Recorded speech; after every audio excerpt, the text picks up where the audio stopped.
Hey everyone, today we're going to be doing our species spotlight on the Yoyo Loach, or otherwise known as the Pakistani Loach, Botia almorhae.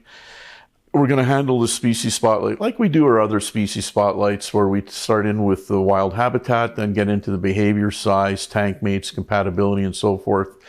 And then we're going to give you a little bit of insight into the feeding and water parameters the fish should be kept at, and follow that up with ending it with a summary. Now, the Botia almorhae, or the Yoyo Loach, is found in northern India and Pakistan. It's native to the Indus River basin drainage in northern India and in Pakistan. This is a species that favors, it's a riverine species, in fact, and it favors slower moving streams and tends to hang out in still water pools.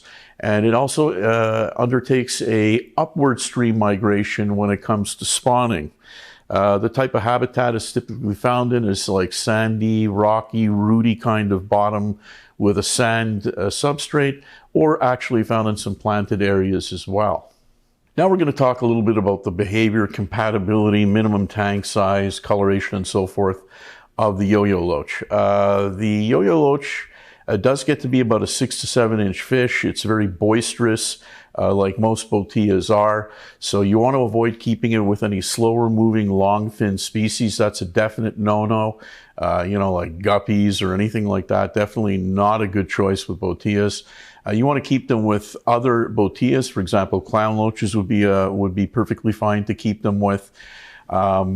And you definitely want to provide them with a type of setup where they're able to go in and out of things. They're an inquisitive species, so they like to be kept in groups of at least 6 individuals. So your tank size is obviously affected by that. You want to have a minimum of about a 36 by 18 footprint, or 90 by 45 centimeters would be the metric measurement. And as I said, very boisterous, so they like to kind of go in and out of things and explore. They're almost acrobatic underwater. It's a very interesting species, but they can overwhelm other species. So it's important that you're mixing them with other, medium to larger cyprinids, barbs, for example, other Botias, danios. Those things are decent tank mates for them. The bigger the better when it comes to tank size, of course. I mentioned the minimum tank size, but because you're keeping them in a group, if you go another foot or two in length, it's obviously going to help matters. The type of setup you want to maintain is a sandy bottom, roots, smooth pebbles. If you're going to keep plants with them, which is typically a good idea because they do like to go in and out of live plants, something like a lower light level requiring plant is a good idea. Cryptocorenes, microsorum, java fern, those are all good choices. Crypts in particular are good. When it comes to the substrate, because of their heavy rooting, it's going to help prevent the Botia from digging them out. And of course, microsorum and Anubias root well to driftwood and things like that. So they can, you wouldn't have those issues at all with those plants when you keep them with the Yoyo Loach. The coloration on the fish is very attractive as well, as is the streamlined kind of torpedo shape that these Botias have. It's kind of an irregular pattern of black markings on a beige gray kind of background. Very pretty fish, actually, and a lot of fun, very interesting.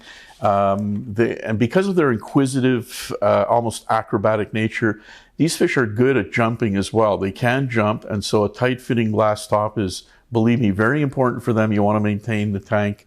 You want to make sure that the aquarium is well sealed to prevent any mishaps. When it comes to actual water flow in the tank on your setup, kind of a mid-level water flow is fine. They do require, good water quality, so regular water changes are important. Every 2 weeks, around 50% is really a good target to shoot for, and keep the filter and bottom free of a lot of organic accumulation. Good water quality is important. Don't forget, Botias have very small scales that are embedded in their skin. So you definitely don't want to have conditions that are going to favor any disease organisms. They don't tolerate medication, a lot of aquarium medications very well. So you have to really be as preventative as possible and maintain really good water quality. So to touch on water conditions for the Yoyo Loach, basically you're talking about a pH value of about somewhere between 6 to 7.5 and a hardness value of about 2 to 12 degrees hardness. Ideally, right in the middle of that range is going to be about the perfect target for them. When it comes to water change, somewhere between 74 and 81 degrees. I think 78 is Fahrenheit is really a good target, or 23 to 27 degrees Celsius. Something like 25 degrees, 26 degrees Celsius is really the way to go. We mentioned the thing about water changes before. Regular water changes are super important. Every 2 weeks, doing about 30 to 50% is really important for these fish. When it comes to feeding Yoyo Loaches, I mean, these fish appear to be more or less, they are an omnivore, but they do appear to be more on the carnivorous side for sure.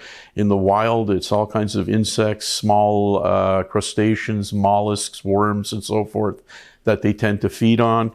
However, their diet in the wild will compose of some vegetative matter as well, and in some circumstances, nipping a little bit on plants or consuming some softer algae is pretty normal for them.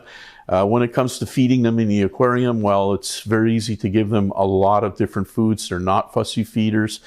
I would recommend at least once or twice a week to give them some frozen foods, defrosted frozen foods like brine shrimp, bloodworms, Daphnia, glassworms. It's not, Daphnia's a bit small, glassworms, blackworms. Those types of things are really relished by them and should be offered at least once or twice a week. They'll eat flake, sinking granule foods off the bottom, tablets and so forth. And in those foods, there can be different vegetable matter incorporated, so they'll get the requirements that way. The odd slice of zucchini, parboiled, or a little bit of romaine lettuce once in a while, spinach. Those things can be appreciated, but on a sparing basis. It's not necessary to give them that often. So in summary, this highly attractive Botia, it's a really nice size, 6 to 7 inches max, really beautifully marked, nice color pattern on it. We like this fish. It's a great community fish for the typical type of tank that you would set up with medium-sized and medium to larger danios swimming about in schools. That would be a real nice mix. Dense plantings of cryptocoryne at the bottom with some nicely placed driftwood and a few smooth rocks. I mean, they would really complement a tank setup like that beautifully. The only thing we would like to mention in terms of caution when it comes to keeping Yoyo Loaches, Tankmates. Do not keep them with slower moving, very peaceful, very calm fish. You need boisterous, fast moving species to keep with them. Great Botia to enjoy, but just make sure to pay attention to some of the other points that we mentioned in the video. Thanks a lot for watching. Please leave your comments below and don't forget to like and subscribe. Till next time, guys.